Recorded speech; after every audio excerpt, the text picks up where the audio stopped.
Samuel Kohler, he purchased the cave a year later. He wanted to protect the cave from any vandalism, so he put up a wooden door right over here.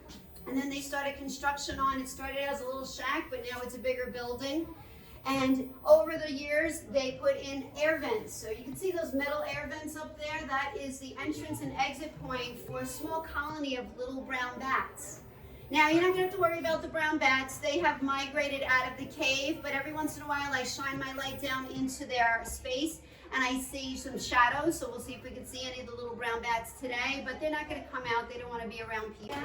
We call this the upside down ice cream cone. We like to use our imagination, so if you dumped your ice cream cone on a hot pavement, started to melt everywhere, we think that's what it would look like.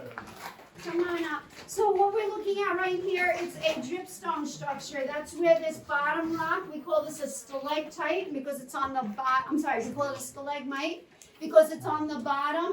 A good way to remember that, you might trip over it if you're not looking for the stalagmite. And then above is the stalactite, holds tight to the ceiling, or T for the top rock. And as the stalactite drips down, all of that water eventually evaporates, leaving behind a mineral substance called travertine. That's this white, shiny, milky substance here. And over time, it starts to build up to form the bottom rock, and over every 300 to 500 years, it accumulates 1 cubic inch of mineral. Water collects, and it seeps its way through the leaves and the pine needles. When it decomposes, it picks up a little bit of mineral as it goes through all the little cracks and crevices of the cave. Now, it takes roughly a day and a half for all of those, all that water to reach the cave level. So any rain dripping, cave dripping that you see today is actually from several days ago. All the way up to about here, so that we've got a really large group. It's cave bacon.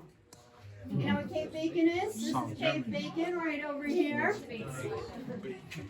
And the way the cave bacon forms is as the water gushes down the sides of the rock, they form in channels and create that wavy pattern. It's called drapery. Now this big giant rock right here, this is a drop rock, and it's actually not the original top of the space that we're standing under. Very long time ago, it came down. There was an activity that caused all of our rocks to move. So rest assured, geologists and scientists, they all agree that to be in a cave, especially during a natural disaster, is the safest place you could be. Think about tornadoes. What do they tell you to do? Get underground.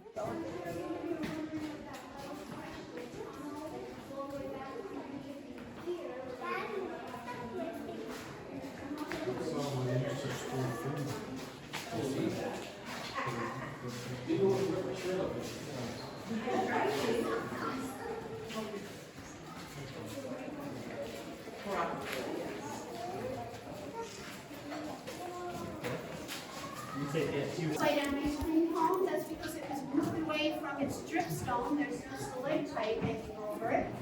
But we wanted something to stand in front of for the ceremony, so we now call this the altar rock. It weighs over 600 pounds. And they asked to have it cemented right here into the spot. They stood here while over 300 people came to wish them well that day for the wedding. Now, they didn't come in the same way we did. The storage room had not been cleared yet, so they actually had to come down from this rock. We call this the altar, the natural bridge. They got dressed up in their Sunday best, and they would have to climb up and down this rock to enter into the space we're standing in. And when they got dressed up, you know, for the parties and celebrations, they also had traveled very long distances. So they needed a place for lodging, and you know the souvenir shop you were in earlier, that was actually a farmhouse from the 1700s. They converted that into lodging for them. So that's enough about the crystal ballroom. Now for the crystal part, so I'm just going to ask everyone on this side, if you wouldn't mind just standing on this side so I can show you. When they shine their lights on the walls, all of these beautiful crystals here, they thought maybe they struck it rich, maybe they found diamonds or rare minerals. Turns out they are calcite crystals. They are six-sided individual crystals, but unfortunately they dissolve in water. So we now know that they didn't develop until after all that water drained out of here. They're actually being protected by this rock that drips all the way out here, so otherwise they would have dissolved also. And then over here we have a much older form of crystal, called aragonite.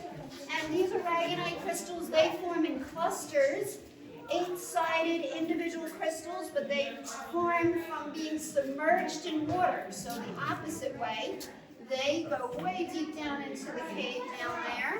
So another indication that the cave was filled with water. And then lastly, we are on the Blue Ridge Mountain fault line, and that fault line is what to help shape the cave when the plates shifted. Those plates are right above our head in an arc, so you can see right over here. And now, so you have some perspective, we are 125 feet below the top of the hill. We're going to go up to the next level. Don't worry, nothing like that crazy hill climb that you had before. We're going to go up some stairs that the earliest tourists, they did not have the benefit of elevators back in the 1800s. Sorry. Okay, everybody coming up, if you can walk to the left side so you don't bump your head on the low hanging rock. Okay. Oh, we're gonna get there. Lots to show you along the way. Okay, so if you look in that direction over there, that is our totem pole across that back wall. It's said to be over 500,000 years old, just a little bit younger than the cave. It grew up along with the cave.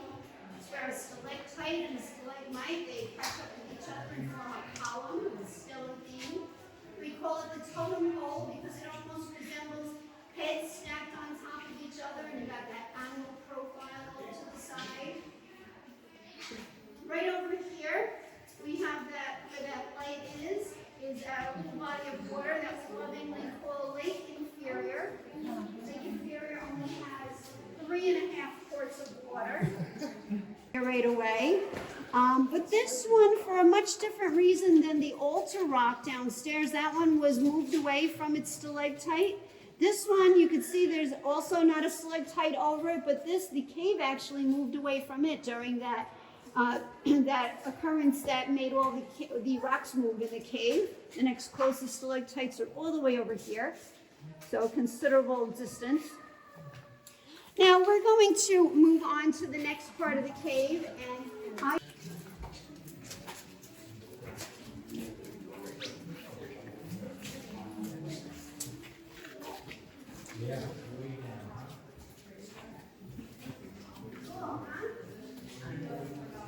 you can see where everybody down here, we are going up these stairs, so if anyone thinks of you, what I showed you here from the stairs, you can do that.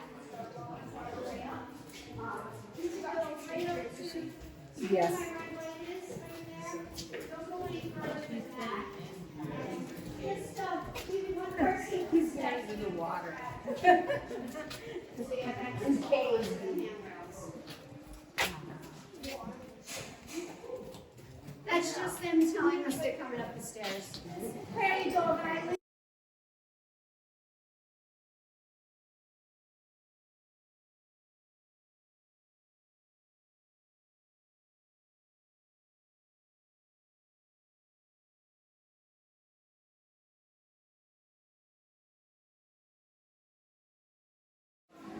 Oh, I'm sorry.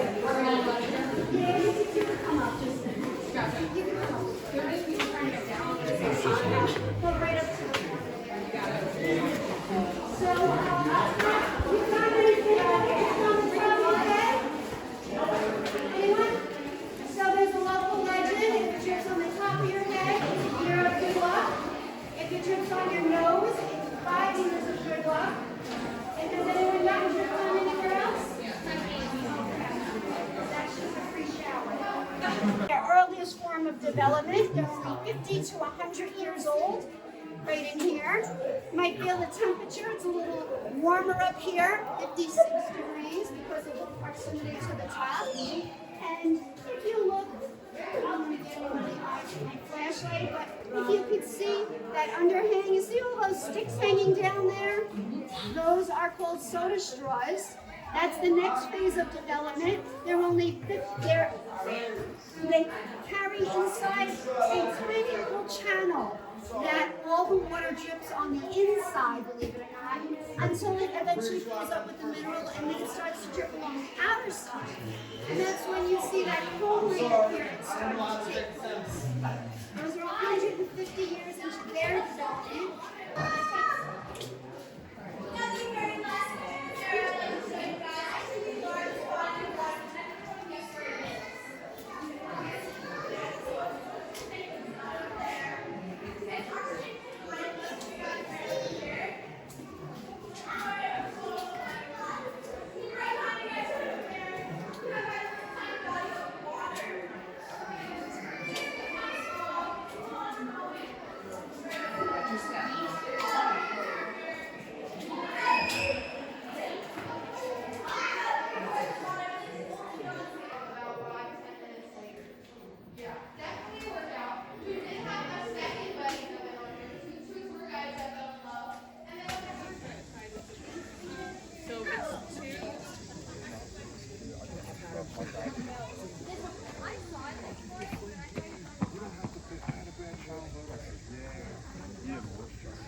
Sweetie, stay over here. There are 260.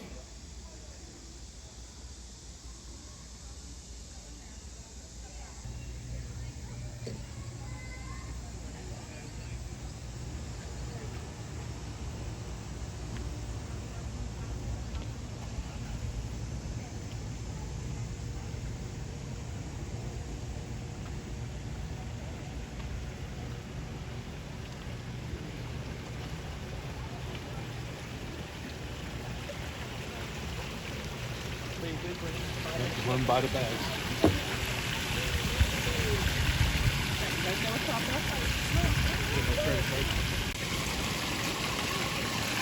Oh my god, look it.